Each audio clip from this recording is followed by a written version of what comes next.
Hi guys. तो आज हम लोग स्टार्ट करने वाले हैं एसएस 320। ठीक है। तो कल सॉरी 330, कल हम लोगों का एसएस 320 ऑलरेडी हो गया था।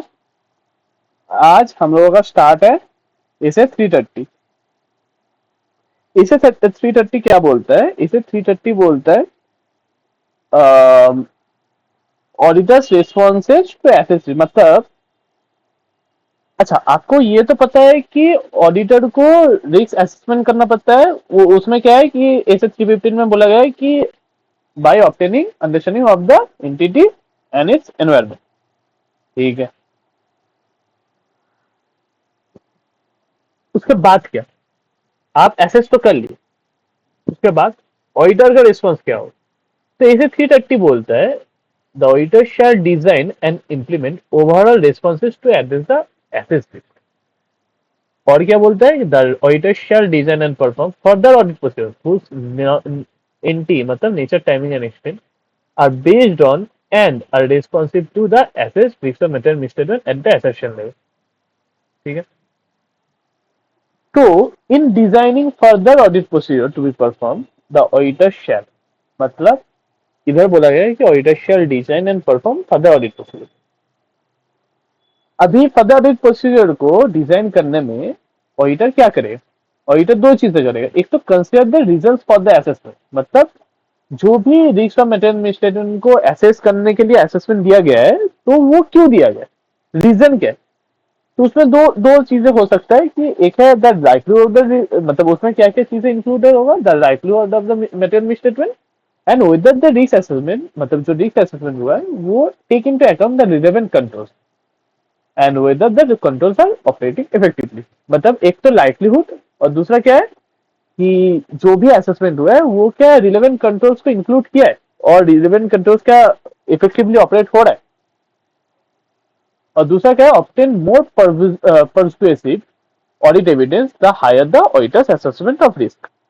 इसमें क्या बोला गया है? Obtain more persuasive audit evidence the higher the auditor's assessment of risk. ठीक है। The auditor shall design and perform test of control. कभी ऑडिटर को डिजाइन और परफॉर्म करना है टेस्ट ऑफ कंट्रोल कभी करना है when the auditor's assessment of risk of material misstatement at the assertion level includes an expectation। क्या include करता है? An expectation that the controls are operating effectively. ठीक है। तो ऑडिटर्स असेसमेंट है जो रिस्क ऑफ मिस्टेटमेंट वो क्या इंक्लूड करता है? ये expectation that the controls are operating effectively. मतलब ये अगर ये इंक्लूड करता है कि ऑपरेटिंग इफेक्टिवली है तो उसको design and perform test of controls करना है। ठीक है। और क्या है कि सब्सटेंसिव प्रोसीजर आप पढ़ोगे कि उसमें क्या क्या है। alone cannot provide sufficient appropriate audit evidence at the assertion level। ठीक है। तो दो चीजें हैं कभी टेस्ट ऑफ कंट्रोल अप्लाई होगा। एक है कि जो भी auditors assessment of risk assessment है वो एक एक्सपेक्टेशन इंक्लूड कर रखता है कि कंट्रोल ऑपरेट इफेक्टिवली कर रहा है। ठीक है। और दूसरा क्या है कि जो भी सब्सटेंसिव प्रोसीजर है वो सफिशिएंट एप्रोप्रिएट ऑडिट एविडेंस वो एलोन मतलब खुद से नहीं दे पा रहे।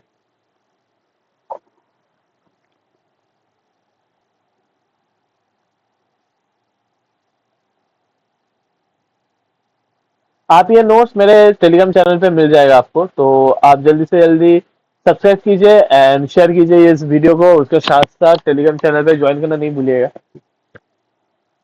तो in designing and performing test of controls the auditor shall मतलब आपको तो ये तो बोला गया है कि हाँ भाई टेस्ट ऑफ कंट्रोल्स करना है, लेकिन क्यों करना है और कैसे करना है? तो उसमें बोला गया है in designing and performing test of control the auditor shall perform other audit procedure in combination with inquiry including मतलब other audit procedure perform करो in combination with inquiry। ठीक है। including how the controls are applied at relevant times during the period, the consistency with which they are applied और by whom और by what means they were applied।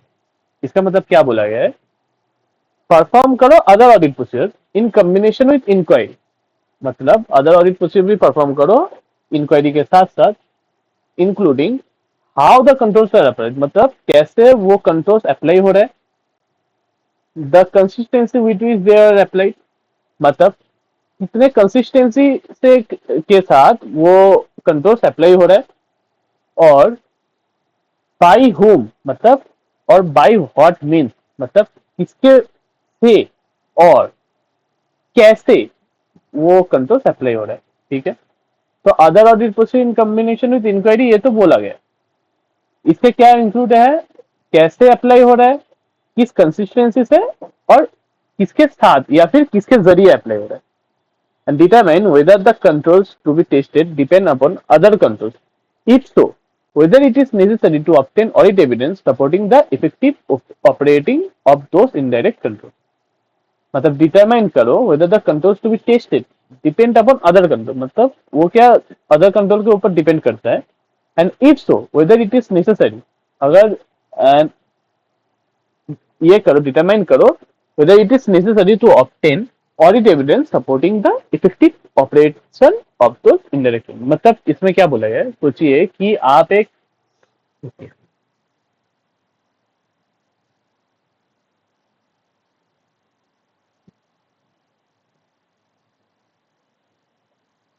इसमें मैं एक example दूंगा।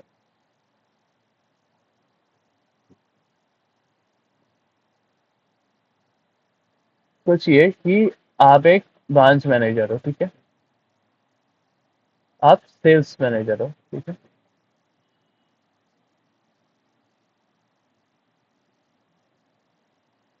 आप एक सेल्स मैनेजर हो, वो मेरा हैंड राइटिंग ठीक तक नहीं आ रहा है।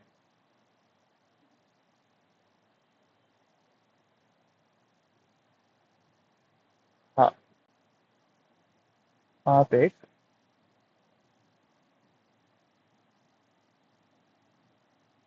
सेल्स मैनेजर हो,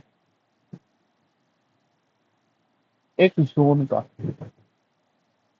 मतलब Mumbai zone, Delhi zone, Kolkata zone, ऐसे। आपके अंदर सोचिए तीन जोन्स है, ए, बी, सी। इसका भी सेल्स है, इसका भी सेल्स है, इसका भी सेल्स है। अभी इसका जो सेल्स रिपोर्ट होगा ना, इन तीनों का जो सेल्स रिपोर्ट होगा, इस हिसाब से ये तीनों सेल्स रिपोर्ट जाएगा आपको। ठीक है, ये नॉर्मल है कि इन लोगों का सेल्स, फिर इस ये जो सेल्स रिपोर्ट है, इसके इसके ऊपर डिपेंड करके फिर आपका सेल्स रिपोर्ट, मतलब आपका जो भी कंट्रोल्स है वो होगा। मतलब कि ये जो सेल्स रिपोर्ट आया, ये सेल्स रिपोर्ट आया, उसके ऊपर बेस करके आप अपना कंट्रोल करोगे कि ये जो मेरा अंडर जो जो जोन था उसका प्रॉपरली मेंटेन हो रहा है कि नहीं, प्रॉपरली सेल्स हो रहा है कि नहीं, ये सारे, ये हो गया इनडायरेक्ट कंट्रोल। मतलब कोई भी कंट्रोल दूसरे किसी के डिपेंडेंट है। ठीक है, तो ये हो गया इनडायरेक्ट कंट्रोल। तो इधर क्या बोला गया है,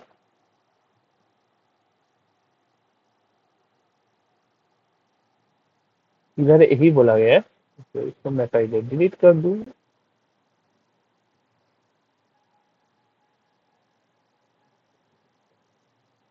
तो इधर यही बोला गया है कि कोई भी कंट्रोल क्या दूसरे किसी और कंट्रोल के ऊपर डिपेंडेंट है। अगर डिपेंडेंट है तो वो क्या, मुझे जो दूसरा कंट्रोल है उसका भी क्या पेश करना जरूरी है, इसको ऑडिटर को डिटरमाइन करना पड़ेगा। तो designing and performing test of control में ऑडिटर क्या करेगा, एक है perform other audit procedure in combination with inquiry including how the controls are applied, the consistency, और बाय whom और बाय व्हाट मीन। ठीक है, and determine whether the controls to be tested depend upon other controls. If so, whether it is necessary to obtain audit evidence supporting the effective operation of those indirect controls. Matters the auditor may consider in determining the extent of, मतलब कितना test of control करना है, उसके लेके कुछ factors तो obviously रहेंगे ना, जिसको दिमाग में रख के ऑडिटर डिसाइड करेगा कि कितना एक्सटेंट तक मुझे चेक करना है। तो मैटर्स क्या क्या है, frequency of the performance of the control,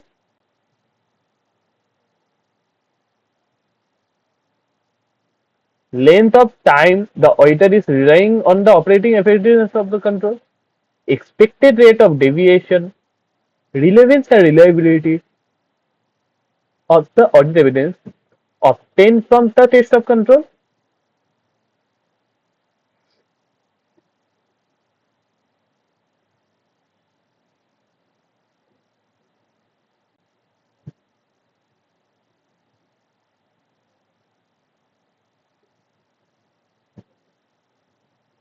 और क्या extent of audit evidence obtained from test of other control. तो मतलब क्या क्या आया? Matters the auditor may consider in determining the extent of test of control. एक है frequency, एक है length of time, मतलब length of time auditor rely करता है operating effectiveness of the control में, एक्सपेक्टेड रेट ऑफ डेविएशन कितना rate से डेविएट हो सकता है, relevance and reliability of the audit evidence और extent of audit evidence obtain from test of other control. ठीक.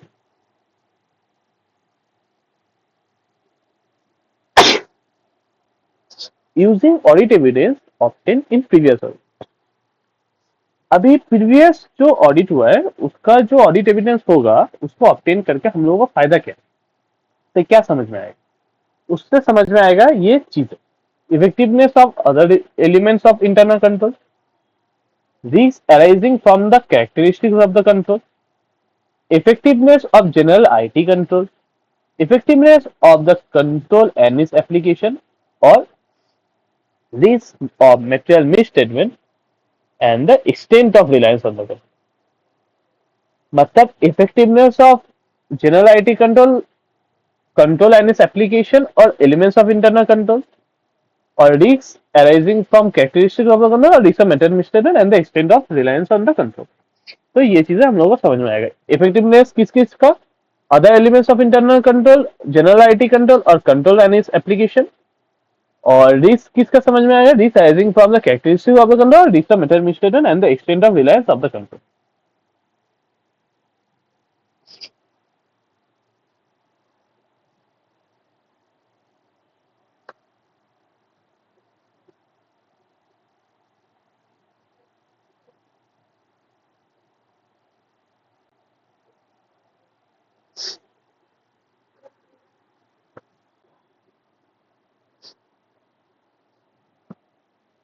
When deviation from controls upon which the auditor intends to rely are detected. मतलब जब भी deviation from controls अगर detect हुआ, मतलब जैसा control होना चाहिए उससे डेविएट करा अगर डिटेक्ट हुआ, तब क्या करेंगे? The auditor shall make specific inquiry. Specific inquiry, ये देखिए ये जनरल इंक्वायरी नहीं है, स्पेसिफिक इंक्वायरी करना है ऑडिटर को to understand this matter and their potential consequence, and shall determine whether test of controls provide an appropriate basis for reliance on the controls, whether additional test of controls are necessary, and whether the potential risk of misstatement need to be addressed using substantive procedure. मतलब क्या क्या करना है? whether the test of controls provide an application appropriate basis for reliance on the controls, whether the additional test of controls are necessary, and whether the potential risks of misstatement need to be addressed using substantive procedure. ठीक है. whether test of controls provide मतलब देखना पड़ेगा, auditor को determine करना पड़ेगा whether test of controls proper basis for reliance on the controls provide कर रहा है कि नहीं, whether additional test of controls are necessary, and whether the potential risk of misstatement need to be assessed using substantive procedure.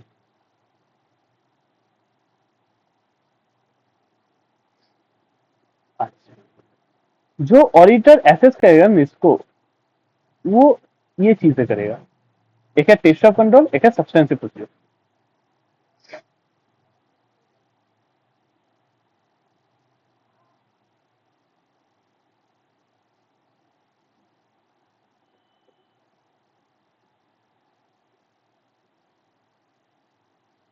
हाँ, तो क्या क्या करेगा? एक है टेस्ट ऑफ कंट्रोल करेगा, एक है substantive procedure. Test of control क्या है? Test of controls are design to evaluate its operating effectiveness, the operating effectiveness of the control in preventing detected detecting in preventing or detecting and correcting the material misstatement, ठीक है। और substantial procedure करेगा design to detect material misstatement. मतलब test of control क्या करेगा, test of control operating effectiveness देखेगा of controls का, किस चीज को लेके, in preventing, detecting and correcting the material misstatement. और सब्सटेंशियल प्रोसीजर क्या देखेगा, substantial procedure design to detect material misstatement at the assertion level. और जो सब्सटेंसिव प्रोसीजर में दो चीजें इंक्लूडेड होगा, टेस्ट ऑफ डिटेल्स और substantive analytical procedure. Test of details में क्या है, टेस्ट ऑफ ट्रांजेक्शन है मतलब वाउचिंग है, और टेस्ट ऑफ बैलेंसेस है मतलब वेरिफिकेशन है, ठीक है। मतलब जो ऑडिटर एसेस करेगा वो दो चीजें उसके बाद करेगा, सब्सटेंसिव प्रोसीजर परफॉर्म करेगा या फिर test of control. Test of control क्या बोलता है कि टेस्ट ऑफ कंट्रोल है design to evaluate the operating efficiency of the control, ठीक है। और सब्सटेंसिव प्रोसीजर क्या है कि are design to detect material mistake at the assertion level. और सब्सटेंसिव प्रोसीजर में दो चीजें हैं, test of details, substantive analytical procedure. Test of details में भी दो चीजें हैं, टेस्ट ऑफ ट्रांजेक्शन और टेस्ट ऑफ बैलेंसेस। तो आज तक यही तक समाप्त हुआ। कल होगा ऑटोमेटेड एनवायरनमेंट, फिर हम लोगों का चैप्टर नंबर 3 खत्म। तो आप मुझे टेलीग्राम चैनल पर फॉलो करना नहीं भूलिएगा, इंस्टा पे फॉलो नहीं करना भूलिएगा, और जल्दी से जल्दी मुझे सब्सक्राइब कीजिए। बाय।